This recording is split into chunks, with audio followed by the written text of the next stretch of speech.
नमस्कार। हम पढ़ रहे थे मानव में रासायनिक समन्वय, जिसके अंतर्गत हम पढ़ रहे थे अंतःस्रावी ग्रंथियाँ।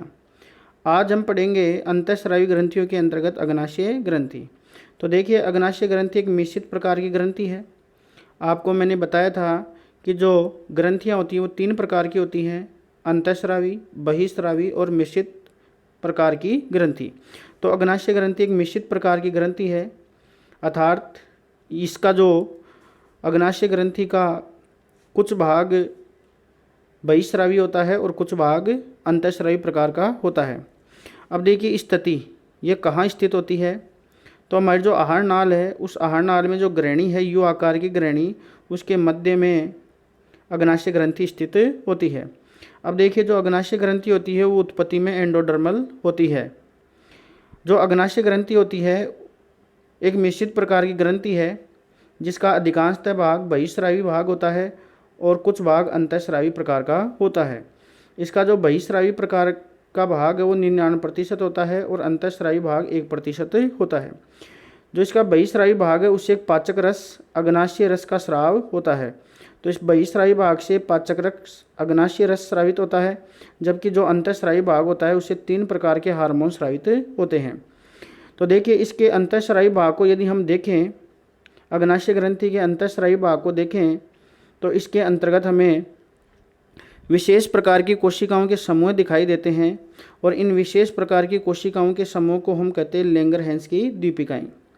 होता क्या है, जो अग्नाशय ग्रंथि होती है उस अग्नाशय ग्रंथि का जो बहिःस्रावी भाग और अंतःस्रावी भाग होता है, तो इसमें जो अंतःस्रावी भाग होता है उसकी यदि हम रचना देखते हैं, अनुप्रस्थ काट देखते हैं, तो अंतःस्रावी भाग की अनुप्रस्थ काट देखने पर उसमें कोशिकाओं के समूह दिखाई देते हैं, मानो कि जैसे कि समुद्र में द्वीप दिखाई देते हैं। तो इसी कारण से जो कोशिकाओं के समूह दिखाई देते हैं उन्हें कहते हैं लैंगरहैंस की दीपिका। और लैंगरहैंस नामक वैज्ञानिक ने खोजा था, इसीलिए इनका नाम रखा गया लैंगरहैंस की दीपिका। तो लैंगरहैंस की जो दीपिका है उसमें 3 प्रकार की कोशिकाएं मिलती हैं: एल्फा कोशिकाएं, दूसरी हैं बीटा कोशिकाएं और तीसरी हैं डेल्टा कोशिकाएं। डेल्टा कोशिकाएं, बीटा कोशिकाएं और एल्फा कोशिकाएं। जो एल्फा कोशिकाएं होती हैं वो लगभग 25% होती हैं और जो बीटा कोशिकाएं होती हैं वो सबसे अधिक होती हैं, 60% होती हैं और डेल्टा कोशिकाएं लगभग 10% होती हैं। तो इसका जो अंतःस्रावी भाग होता है उसमें कोशिकाओं के समूह पाए जाते हैं, जिन्हें हम कहते हैं लैंगरहैंस की दीपिकाएँ। और जो लैंगरहैंस की दीपिका है उसमें 3 प्रकार की कोशिका है: एल्फा, बीटा और डेल्टा। एल्फा कोशिकाओं से जो स्रावित होने वाला हार्मोन है उसका नाम है ग्लूकेगोन और बीटा कोशिकाओं से स्रावित होने वाला जो हार्मोन है उसका नाम है इंसुलिन। वेरी इंपॉर्टेंट क्वेश्चन है, बीटा कोशिकाओं से इंसुलिन हार्मोन स्रावित होता है और जो डेल्टा कोशिकाएं होती हैं उनसे सोमेटोस्टेनिन नामक हार्मोन स्रावित होता है। तो देखिए, अब एक एक को पढ़ते हैं। तो लैंगरहैंस की दीपिकाओं में 3 प्रकार की कोशिकाएं हैं, जिनमें प्रथम प्रकार की कोशिका है एल्फा कोशिका।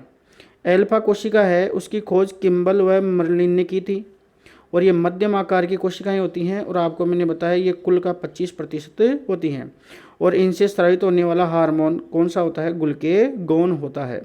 अब देखिए, ग्लूकेगोन का क्या कार्य है। तो इसको पढ़ने से पहले देखिए, हम जो भोजन लेते हैं उस भोजन में जो ग्लूकोज होता है उसमें से जो कुछ मात्रा होती है ग्लूकोज की वो हम ऊर्जा उत्पादन में काम में लेते हैं और जो शेष ग्लूकोज बच जाता है उसको हम ग्लाइकोजन में बदल देते हैं।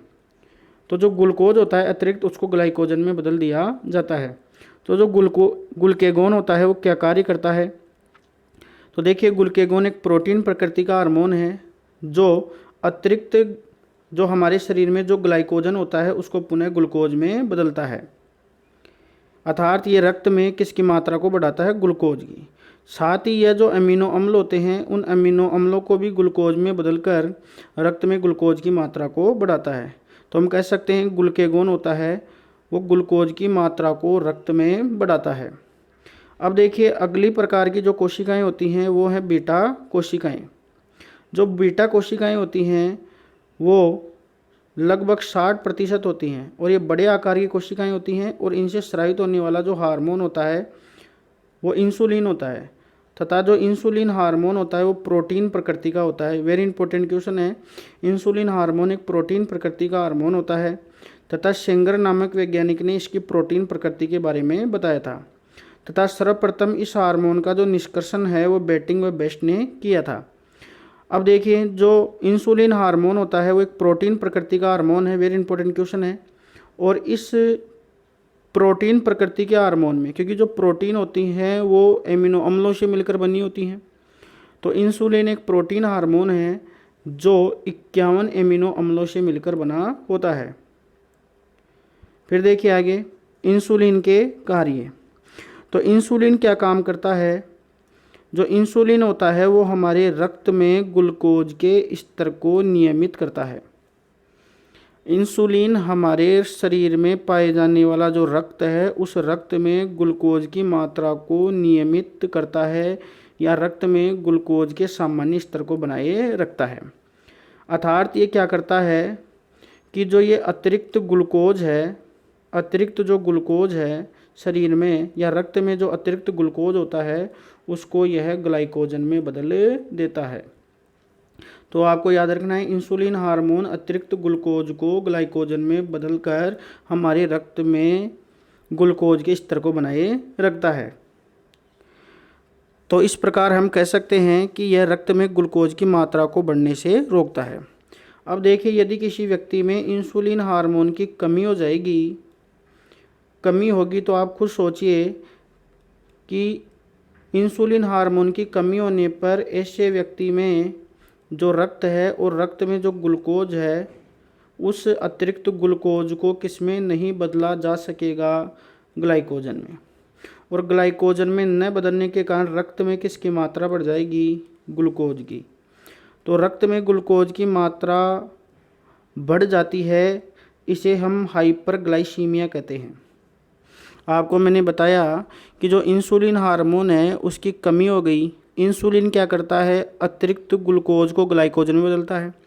अब यदि किसी व्यक्ति में इंसुलिन की कमी हो जाती है तो जो अतिरिक्त ग्लूकोज होता है उसको किस में नहीं बदला जा सकेगा? ग्लाइकोजन में। और ग्लाइकोजन में नहीं बदला जाएगा तो रक्त में ग्लूकोज की मात्रा बढ़ जाएगी। यहाँ पर ग्लूकोज की मात्रा जो बढ़ जाती है इस दशा को हम हाइपरग्लाइसीमिया या ग्लाइकोसूरिया कहते हैं। वेरी इंपॉर्टेंट कि ग्लाइकोसूरिया की दशा कब होती है? जब व्यक्ति में इंसुलिन हार्मोन की कमी हो जाती है। ऐसे व्यक्ति में होता क्या है? मूत्र के साथ ग्लूकोज बाहर आता है। मूत्र के साथ ग्लूकोज की क्या होती है? हानि। इन सभी लक्षणों से युक्त जो रोग होता है उसको डायबिटीज मेलिटस कहते हैं। एक तो मैंने आपको बताया था डायबिटीज इंसिपिडस।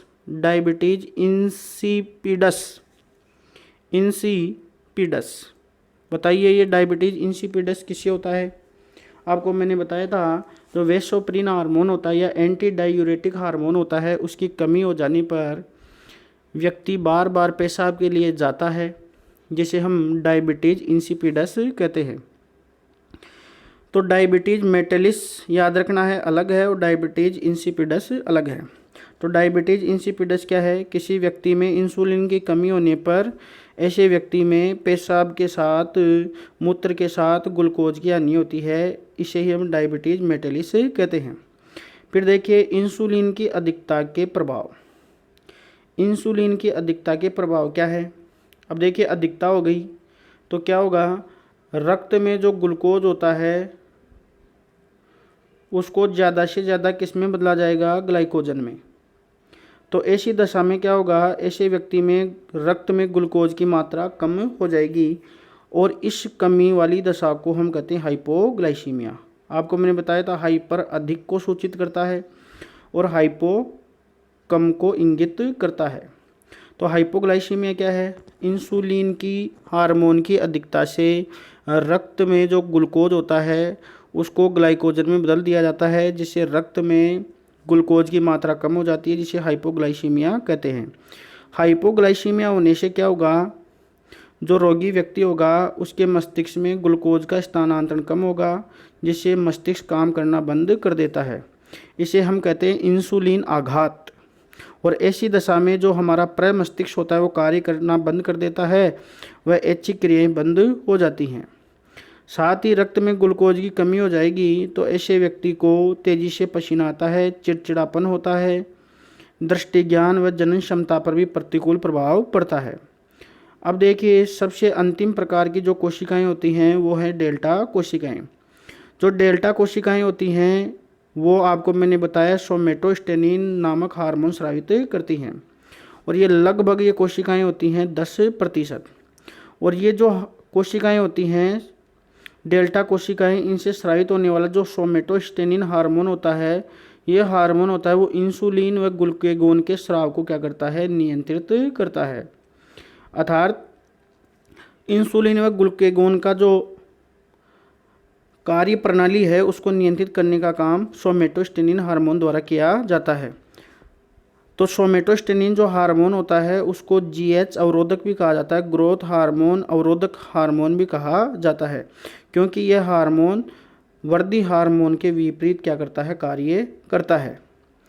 तो इस प्रकार से आज हमने अग्नाशय ग्रंथि के बारे में पढ़ा। तो पुनः देखिए, जो अग्नाशय ग्रंथि होती है वो ग्रहणी के मध्य में स्थित होती हैं, तथा जो अग्नाशय ग्रंथि होती है उसमें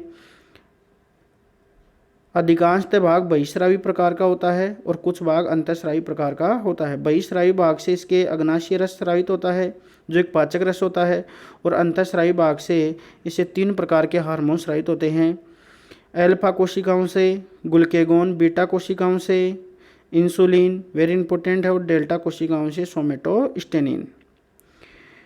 फिर देखिए, हमने पढ़ा जो एल्फा कोशिकाओं से स्रावित होने वाला जो ग्लूकेगोन हार्मोन होता है वो रक्त में ग्लूकोज की मात्रा को बढ़ाता है, अर्थात यह है ग्लाइकोजन को किस में बदलता है, ग्लूकोज में। तथा बीटा कोशिकाओं से स्रावित होने वाला जो हार्मोन है इंसुलिन, जो एक प्रोटीन प्रकृति का हार्मोन है, यह रक्त में पाए जाने वाले अतिरिक्त ग्लूकोज को ग्लाइकोजन में बदलकर रक्त में ग्लूकोज के स्तर को बनाए रखता है। यदि किसी व्यक्ति में इंसुलिन हार्मोन की कमी हो जाती है तो ऐसे व्यक्ति के रक्त में ग्लूकोज का स्तर बढ़ जाता है, और ऐसे व्यक्ति के पेशाब के साथ ग्लूकोज बाहर आता है। इस दशा को डायबिटीज़ मेलिटस कहा जाता है। ग्लाइकोशूरिया क्या है? जब किसी व्यक्ति में इंसुलिन हार्मोन की कमी हो जाती है तो ऐसे व्यक्ति में रक्त में ग्लूकोज का स्तर बढ़ जाता है। इस दशा को हम हाइपरग्लाइसीमिया या ग्लाइकोशूरिया कहते हैं। यदि किसी व्यक्ति में इंसुलिन हार्मोन अधिक स्रावित होता है तो ऐसे व्यक्ति के रक्त में ग्लूकोज की कमी हो जाएगी, क्योंकि इंसुलिन हार्मोन अधिक स्रावित हो रहा है तो अधिक मात्रा में ग्लूकोज को ग्लाइकोजन में बदला जाएगा, और ऐसे व्यक्ति के रक्त में ग्लूकोज की कमी हो जाएगी, जिसे हाइपोग्लाइसीमिया की दशा कहा जाता है। ऐसे व्यक्ति में क्या होगा, जो मस्तिष्क है उस मस्तिष्क को ग्लूकोज की सप्लाई नहीं होगी और उसका प्रमस्तिष्क है वो कार्य करना बंद कर देगा, या फिर रोगी व्यक्ति को पसीना अधिक आएगा और चिड़चिड़ापन रहेगा। फिर देखिए, जो डेल्टा कोशिकाएं होती हैं उन डेल्टा कोशिकाओं से जो हार्मोन है वो सोमेटोस्टेनिन स्रावित होता है, और जो सोमेटोस्टेनिन हार्मोन होता है वह इंसुलिन व ग्लूकेगोन के स्राव को नियंत्रित करता है। साथ ही इसे जीएच अवरोधक भी कहा जाता है, क्योंकि यह ग्रोथ हार्मोन के विपरीत कार्य करता है। अब देखिए, अगले वीडियो के अंतर्गत हम पढ़ेंगे एड्रिनल ग्रंथि, जो हमारी जो किडनी होती है उस किडनी पर, प्रत्येक किडनी पर 2 टोपीनुमा पीले भूरे रंग की संरचनाएं पाई जाती हैं, जिन्हें हम एड्रिनल ग्रंथि कहते हैं। तो एड्रिनल ग्रंथि संख्या में 2 होती हैं और किडनी के ऊपर टोपीनुमा संरचना के रूप में पाई जाती हैं। अब देखिए, कुछ समस्याएं थी बच्चों को, उसके बारे में बात करते हैं। तो पहले तो देखिए, आपको मैंने बताया था पीनियल ग्रंथि, और पीनियल ग्रंथि में आपको मैंने बताया था इसे अक्रियाशील नेत्र भी कहते हैं या इसे पीनियल नेत्र भी कहते हैं। तो जो कुछ प्राणी होते हैं, जैसे आपको मैंने बताया था वर्टिब्रेटा, तो वर्टिब्रेटा के अंतर्गत जो आने वाले प्राणी हैं एगनेथा। एगनेथा क्या होते हैं? ऐसे प्राणी होते हैं जो जबड़े रहित होते हैं। और एगनेथा के अंतर्गत भी जैसे साइक्लोस्टोमेटा वर्ग के जो प्राणी होते हैं, उन साइक्लोस्टोमेटा वर्ग के जो प्राणी होते हैं उनमें जो पीनियल ग्रंथि होती है वो पीनियल ग्रंथि ही थर्ड आई या तीसरे नेत्र के रूप में जानी जाती हैं, जो उनके सिर के ऊपर, जो सिर होता है उस सिर के ऊपर पाई जाती हैं। जैसे साइक्लोस्टोमेटा वर्ग के प्राणी जैसे लेम्प्रे, जो लेम्प्रे है उसमें इस प्रकार के पीनियन नेत्र या थर्ड आई या अक्रियाशील नेत्र पाए जाते हैं। तो पीनियन ग्रंथि का ही भाग होता है पीनियन नेत्र, या जिन्हें थर्ड आई के नाम से भी जाना जाता है। फिर देखिए अगला शब्द था निर्मोचन। निर्मोचन, तो ये कीटों में देखने को मिलता है निर्मोचन। निर्मोचन क्या है? जब कीट अपनी जो लार्वा अवस्था है और लार्वा अवस्था से जब वह वयस्क में बदलता है, तो वयस्क में बदलता है उस समय वह पुरानी क्यूटिकल को, जो उसकी जो त्वचा है पुरानी, या हम कह सकते हैं जो उसका बाह्य कंकाल है पुराना, उसको त्याग कर नया कंकाल जो ग्रहण करता है, उसे हम, या उस घटना को हम निर्मोचन कहते हैं। जो कीट आदि प्राणी होते हैं उनमें यह निर्मोचन पाया जाता है, जिसमें वह जब लार्वा अवस्था से वयस्क अवस्था में बदलता है तो उनकी जो पुरानी जो त्वचा है, जो पुराना कंकाल है, उसको त्याग कर नया कंकाल ग्रहण करता है। इस क्रिया को ही हम निर्मोचन कहते हैं। तो अब अगले वीडियो के अंतर्गत हम पढ़ेंगे जो अगली ग्रंथि है हमारी एडिनल ग्रंथि, उसके बारे में अगले वीडियो में पढ़ेंगे। धन्यवाद।